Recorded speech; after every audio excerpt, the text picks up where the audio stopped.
നമസ്കാരം ഫ്രണ്ട്സ്, എല്ലാവർക്കും റീസ്റ്റാർട്ട് PCയുടെ മറ്റൊരു ക്ലാസ്സിലേക്ക് സ്വാഗതം. കഴിഞ്ഞ ദിവസത്തെ മാതൃഭൂമി ന്യൂസ് പേപ്പറിൽ തന്നിട്ടുള്ള കഴിഞ്ഞ ആഴ്ചയിലെ കുറച്ച് കറണ്ട് അഫെയർ വിവരങ്ങളാണ് നമ്മൾ ഡിസ്കസ് ചെയ്യുന്നത്. കറണ്ട് അഫെയർ ചോദ്യങ്ങളൊക്കെ വളരെ ഇമ്പോർട്ടൻ്റ് ആണ്. ഓരോ ചോദ്യങ്ങളും നിങ്ങൾ നോക്കി വയ്ക്കുക. ചോദ്യങ്ങളെക്കാൾ കൂടുതൽ ആ ചോദ്യങ്ങൾ വന്ന ഭാഗം കൃത്യമായിട്ടൊന്ന് പഠിക്കാൻ ശ്രമിക്കുക. കാരണം ഈ ചോദ്യം മാത്രമായിരിക്കില്ല, ചിലപ്പോൾ ഡയറക്റ്റായിട്ട് ഈ ചോദ്യം ആയിരിക്കില്ല, ഇതുമായി ബന്ധപ്പെട്ട കാര്യങ്ങളായിരിക്കും ചിലപ്പോൾ ചോദ്യങ്ങളായിട്ട് വരിക. അതുകൊണ്ട് കറണ്ട് അഫെയർ വളരെ ഇമ്പോർട്ടൻസോട് കൂടി തന്നെ നിങ്ങൾ പഠിക്കുക, നോട്ടുകൾ തയ്യാറാക്കി വയ്ക്കുക. നമുക്ക് ഈ ക്ലാസ്സിലോട്ട് കിടക്കാം. ആദ്യത്തെ ചോദ്യം, കേരള സാമൂഹിക നീതി വകുപ്പിൻ്റെ ആഭിമുഖ്യത്തിൽ നടന്ന ഭിന്നശേഷി പ്രതിഭകളുടെ സർഗോത്സവം സവിശേഷയാണ്. വളരെ ഇമ്പോർട്ടൻ്റ് ആയിട്ടുള്ളൊരു ചോദ്യമാണ്. കേരള സാമൂഹിക നീതി വകുപ്പിൻ്റെ ആഭിമുഖ്യത്തിൽ നടന്ന ഭിന്നശേഷി പ്രതിഭകളുടെ സർഗോത്സവം സവിശേഷ. ദുരന്ത നിവാരണത്തിനുള്ള 2026 സുഭാഷ് ചന്ദ്രബോസ് ആപ്ത പ്രബന്ധൻ പുരസ്കാരത്തിന് അർഹനായത് ലഫ്റ്റനൻറ്റ് കേണൽ സീത അശോക് ഷെൽക്കെയാണ്. ദുരന്ത നിവാരണത്തിനുള്ള 2026 സുഭാഷ് ചന്ദ്രബോസ് ആപ്ത പ്രബന്ധൻ പുരസ്കാരത്തിന് അർഹനായത് ലഫ്റ്റനൻറ്റ് കേണൽ സീത അശോക് ഷെൽക്കെ. ഇന്ത്യയിലെ ആദ്യ മെനോപോസ് ക്ലിനിക് ആരംഭിച്ച സംസ്ഥാനം മഹാരാഷ്ട്രയാണ്. ഇന്ത്യയിലെ ആദ്യ മെനോപോസ് ക്ലിനിക് ആരംഭിച്ച സംസ്ഥാനം മഹാരാഷ്ട്ര. കേരളത്തിൻ്റെ ഔദ്യോഗിക സൂക്ഷ്മാണു ബാസിലസ് സബ്റ്റിലിസ് സൂക്ഷ്മാണുക്കൾക്ക് സംസ്ഥാനതല അംഗീകാരം നൽകുന്ന രാജ്യത്തെ ആദ്യ സംസ്ഥാനമാണ് കേരളം. അടുത്ത ചോദ്യം, 2026 ജനുവരി 28 ബാരാമതിയിൽ വെച്ചുണ്ടായ വിമാനാപകടത്തിൽ മരിച്ച മഹാരാഷ്ട്ര ഉപമുഖ്യമന്ത്രി അജിത് പവാറാണ്. അടുത്ത ചോദ്യം, കുട്ടികളുടെ മാനസിക സുസ്ഥിതിക്കും പഠന പുരോഗതിക്കുമായി കേരള പൊതുവിദ്യാഭ്യാസ വകുപ്പ് നടപ്പാക്കുന്ന പദ്ധതി സ്നേഹം പദ്ധതിയാണ്. കേരള പൊതുവിദ്യാഭ്യാസ വകുപ്പാണ് നടപ്പാക്കുന്നത്.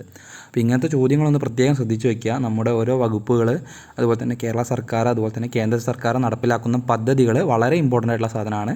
നമ്മൾ കുറേ സാധനങ്ങൾ നമ്മൾ പഠിച്ചു വെച്ചിട്ടുണ്ട് മുന്നേ തന്നെ. മൃതസഞ്ജീവനി പോലത്തെ പദ്ധതികൾ, താലോലം, അങ്ങനത്തെ ഒരുപാട് പദ്ധതികൾ നമ്മൾ പഠിച്ചു വെച്ചിട്ടുണ്ട്. മന്ദഹാസം, അങ്ങനത്തെയൊക്കെ പദ്ധതികൾ പഠിച്ചിട്ടുണ്ട്. അപ്പോൾ ഇതുകൂടി നമ്മൾ ഇപ്പോൾ സവിശേഷം നമ്മൾ പഠിച്ചു, അതുപോലെ തന്നെ സ്നേഹം എന്ന പദ്ധതി പഠിച്ചു. അപ്പോൾ ഇങ്ങനത്തെ പദ്ധതികളൊന്ന് പ്രത്യേകം ശ്രദ്ധിച്ചു വയ്ക്കാം. വിദ്യാലയങ്ങളിലെ കുട്ടികളുടെ ശാരീരിക മാനസിക ഉന്നമനം ലക്ഷ്യമിട്ട് ആരോഗ്യ കുടുംബക്ഷേമ വകുപ്പ് നടപ്പാക്കുന്ന പദ്ധതി. പൊതുവിദ്യാലയങ്ങളിലെ കുട്ടികളുടെ ശാരീരിക മാനസിക ഉന്നമനം ലക്ഷ്യമിട്ട് ആരോഗ്യ കുടുംബക്ഷേമ വകുപ്പ്, പ്രത്യേകം ശ്രദ്ധിക്കുക, ആരോഗ്യ കുടുംബക്ഷേമ വകുപ്പ് നടപ്പാക്കുന്ന പദ്ധതി അക്ഷരം ആരോഗ്യം.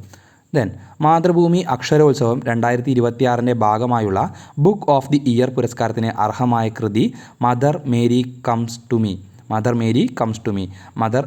മാതൃഭൂമി അക്ഷരോത്സവം 2026 ഭാഗമായുള്ള ബുക്ക് ഓഫ് ദി ഇയർ പുരസ്കാരത്തിന് അർഹമായ കൃതിയാണ് Mother Mary Comes to Me. Arundhati റോയുടെ പുസ്തകമാണ്. ഐ ലീഗ് ഫുട്ബോളിൻ്റെ പുതിയ പേര് ഇന്ത്യൻ ഫുട്ബോൾ ലീഗ് എന്നാണ്. IFL.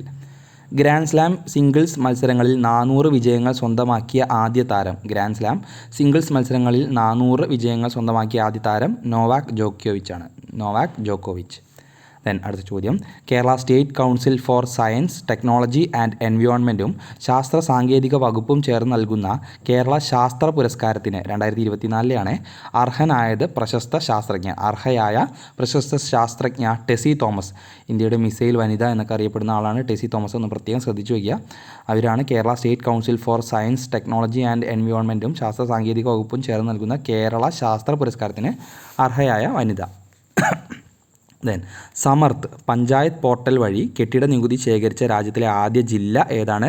ദംദാരി ജില്ലയാണ്. ഛത്തീസ്ഗഡിലെ ദംദാരി ജില്ലയാണ് സമർത്ത് എന്ന പഞ്ചായത്ത് പോർട്ടൽ വഴി കെട്ടിട നികുതി സ്വീകരിച്ച ആദ്യ ജില്ല. അടുത്ത ചോദ്യം, സമഗ്ര നഗര നയം കോംപ്രിഹെൻസീവ് അർബൻ പോളിസി രൂപവൽക്കരിക്കുന്ന ആദ്യ സംസ്ഥാനം കേരളമാണ്. സമഗ്ര നഗര നയം കോംപ്രിഹെൻസീവ് അർബൻ പോളിസി രൂപവൽക്കരിക്കുന്ന ആദ്യ സംസ്ഥാനം കേരളം. 2026 ജനുവരിയിൽ ഗിഗ് വർക്കേഴ്സ് വെൽഫെയർ ബോർഡ് സ്ഥാപിച്ച സംസ്ഥാനം കർണാടകയാണ്. 2026 ജനുവരിയിൽ ഗിഗ് വർക്കേഴ്സ് വെൽഫെയർ ബോർഡ് സ്ഥാപിച്ച സംസ്ഥാനം കർണാടക. 2026 കാർഷിക വർഷമായി ആചരിക്കാൻ തീരുമാനിച്ച സംസ്ഥാനം മധ്യപ്രദേശാണ്. അപ്പോൾ അത്രയാണ് ഇന്നത്തെ ഈ ചോദ്യപേപ്പറിൽ നമ്മൾ ഉൾപ്പെടുത്തിയിട്ടുള്ളത്. വളരെ ഇമ്പോർട്ടൻ്റ് ആയിട്ടുള്ള കുറച്ചധികം കാര്യങ്ങൾ നമ്മൾ ഡിസ്കസ് ചെയ്തിട്ടുണ്ട്.